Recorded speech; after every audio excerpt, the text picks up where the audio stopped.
Pag nakita ko si ate, parang nasasaktan ang loob ko. Kawawa talaga ang isang taong mahirap na walang karamos-raos at paghanap buhay sa kanyang mga anak.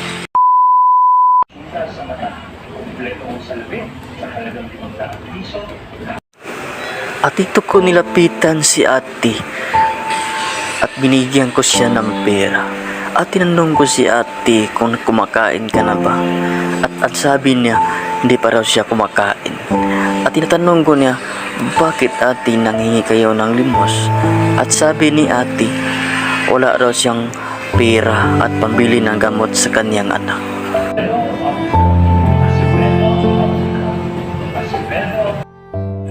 Pag nakita ko si ate, parang nasasaktan ang loob ko. Kawawa talaga ang isang taong mahirap na walang karamos-raos at paghanap buhay sa kanyang mga anak. At binigyan ko lang si ate kahit kunti lang ang bigay ko sa kanya. At least makatulong na ito sa kanya. At sana makatulong din ito sino din makatao makatumulong kay ate at sa kanyang anak na may sakit na pulmonya. At nabihan ko si ate, saan ka po ba makauwi ate? Sana makatulungan ka ng mga ibang taong na karapat dapat tulungan ka ng. Dito ako naisyonar na nakita ko si ate. Kawawa talaga at walang makain, walang pera, may gamot lamang ang kanyang anak na may sakit na pulmonya.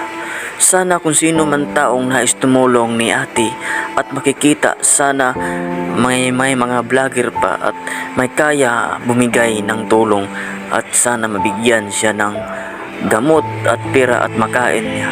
At kahit kunting tulong lang at sana mas matulungan lamang itong si ate na walang makain sa kanyang anak. At habang kinausap ko si ate na sana magamot ang kanyang anak at may lalaki ding nagbigay ng pera ng 5 pesos at malaking tulong na po ito para kay ate, para sa kanyang anak na may sakit na pulmonya. At sana sino makakita ni ate dito sa daan at sana maitulungan ang kanyang anak na may sakit na pulmonya. At parang sakit talaga, parang saktan talaga ako. Nakita ko si ate na may bitbit na bata na may sakit na pulmonya.